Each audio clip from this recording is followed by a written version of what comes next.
nothing in the cost. Next step. At this point, I can press the add line item to the estimate by clicking on the plus, green plus. The first thing I want to do when I'm here is type in price book MPS, Milwaukee Public Schools. I don't usually do this, but it may be some people's practice to press the zoom button. It is not necessary. However, if you type the description in first and then press the zoom button, you will lose your description. So you don't want to do a lot of unnecessary typing. Either put this in first or don't press the zoom button.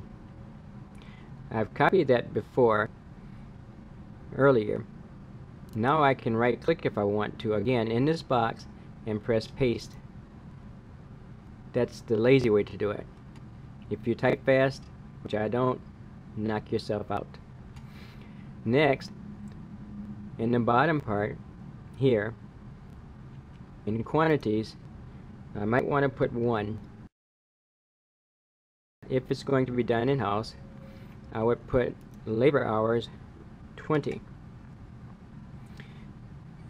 Factor of 1. 1 always goes in a factor. No ifs, ands, and buts about it.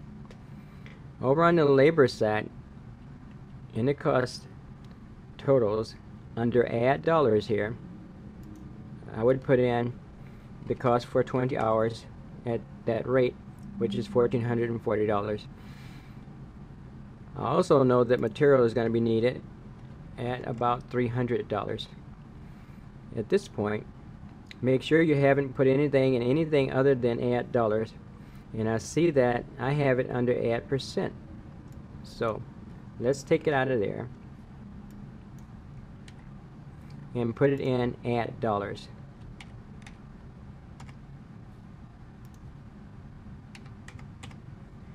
And let's refresh our totals.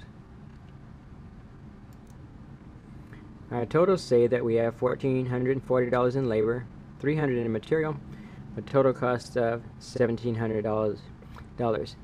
And that's unit cost here.